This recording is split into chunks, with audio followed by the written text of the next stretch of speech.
ಬಂಡೀಪುರದಲ್ಲಿ ಅರಣ್ಯಾಧಿಕಾರಿಗಳ ನಿರ್ಲಕ್ಷ್ಯ ಮತ್ತೊಮ್ಮೆ ಬೆಳಕಿಗೆ ಬಂದಿದೆ. ಒಬ್ಬ ವ್ಯಕ್ತಿ ರಾಂಪುರ ಆನೆ ಶಿಬಿರಕ್ಕೆ ಅಕ್ರಮವಾಗಿ ಎಂಟ್ರಿ ಕೊಟ್ಟಿದ್ದ.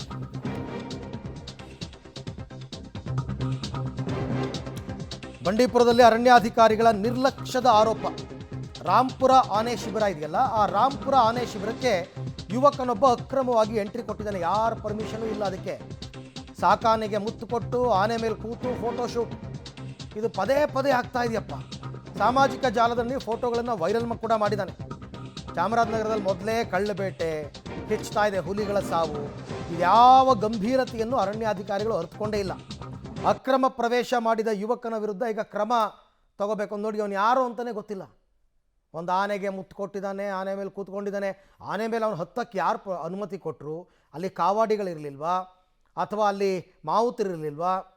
ಕಾವಾಡಿಗಳು ಮಾವುತರಿಗೆಲ್ಲ 100 ರೂಪಾಯಿ ಕೊಟ್ಬಿಟ್ರೆ ಸಾಕು, ಒಂದು ಫೋಟೋ ತೆಕ್ಕೊಳ್ಳೋಕ್ಕೆ ಪರ್ಮಿಷನ್ ಕೊಟ್ಬಿಡ್ತಾರೆ.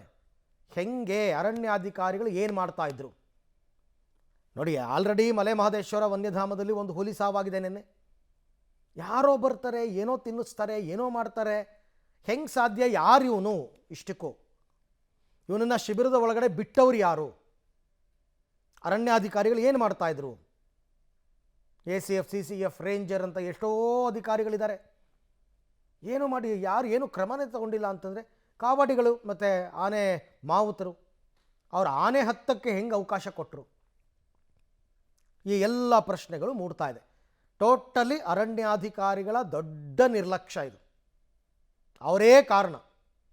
ಅವ್ರು ಯಾರು ಡ್ಯೂಟಿನಲ್ಲಿದ್ದರು ಅಂತಕ್ಕಂಥದ್ದು ನೋಡಿ, ಅವ್ರ ವಿರುದ್ಧ ಮೊದಲು ಕ್ರಮ ತಗೊಳ್ಳಿ. ಈ ಯೂಟ್ಯೂಬು ಅದು ಇದು ಅಂತ ಬಂದ್ಬಿಟ್ಟು ಈಗ ಯಾರು ಎಲ್ಲಿ ನುಗ್ತಾರೋ, ವಿಡಿಯೋ ಮಾಡ್ತಾರೋ, ಏನು ಮಾಡ್ತಾರೋ ಹೆಂಗೆ ಗೊತ್ತು? ಅದಕ್ಕೆಲ್ಲ ಕಡಿವಾಣ ಹಾಕಬೇಕಾದವರು ಅರಣ್ಯ ಇಲಾಖೆಯ ಅಧಿಕಾರಿಗಳು. ಅವರೇ ಕ್ರಮ ತಗೊಂಡಿಲ್ಲ ಅಂತಂದರೆ ಮುಂದೇನು? ನೋಡಿ, ಈ ಥರ ಎಲ್ಲ ಯಾರಪ್ಪ ಪರ್ಮಿಷನ್ ಕೊಡ್ತಾರೆ? ನೀವು ಯಾವುದಾದ್ರೂ ಆನೆ ಶಿಬಿರಗಳಿಗೆ ಹೋಗಿ ಗೊತ್ತಾಗುತ್ತೆ ಹೇಗಿರುತ್ತೆ ಅಂತ. ದೂರದಲ್ಲಿ ನೋಡಬೇಕಷ್ಟೇ.